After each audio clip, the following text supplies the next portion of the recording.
Yes, I would like to follow on to talk about kime. There's a question asking how to make stronger kime and also how to make nice flow. Now, kime is, once again, it is the decisive moment of your action. So, in order to make your decisive moment stronger, which means the moment before, the flowing moment before, has to be very contrasting so that when you make a decision, it is very clear that you have done it so. Now, the flowing moment, it's all about breath, really. So if your breath is stopped, no matter your action is slow, it doesn't have a flow. You have to continue your breath while you make any movement. That doesn't mean that kind of breath. It is just a release of the diaphragm. But it's different from dropping the posture. Diaphragm moves while your posture is uplifted as well. And then your center of gravity or body weight, weight doesn't change, the mass changes because the direction of your energy changes inside you. So, for example,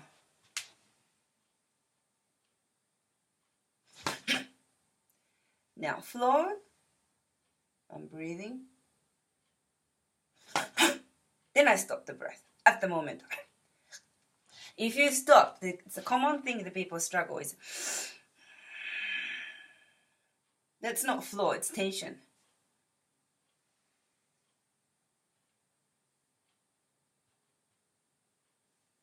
So even if you want to have a pointy finger, you still don't want to have too much tension because the next moment will be, if I have tension like this, it's a little bit rigid and robotic and I feel the tension in here too.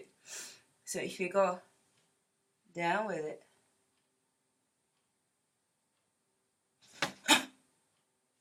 it has a bigger contrast. And then also any decisive moment of that kind of movement, which means muscle has to contract in a one fractional in a second.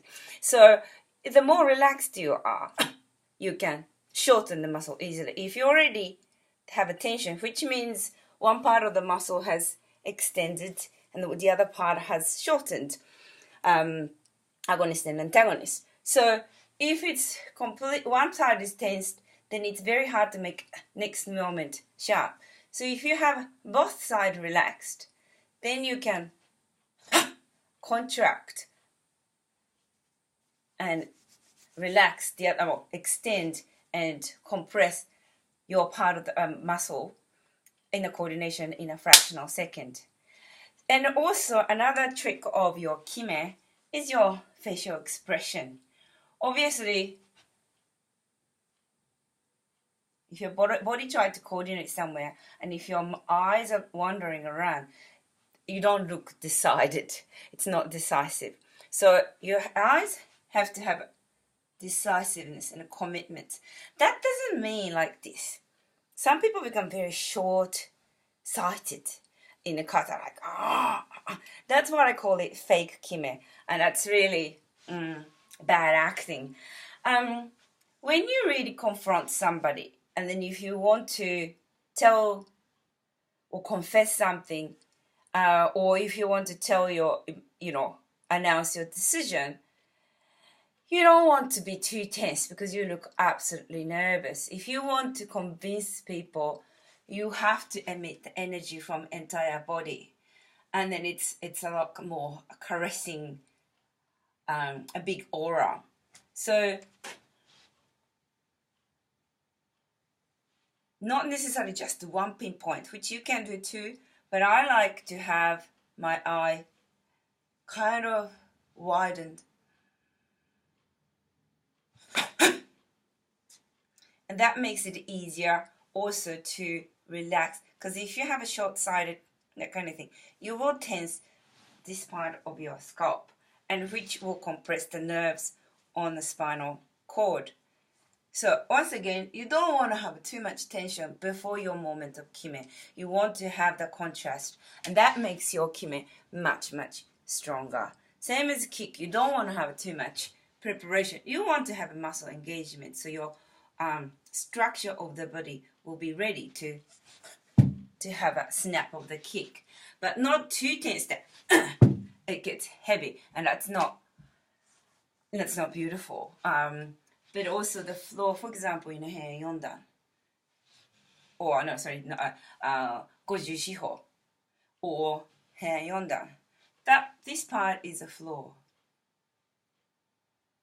and you still make the kime, slow kime there, but not then use this structure to have the next motion.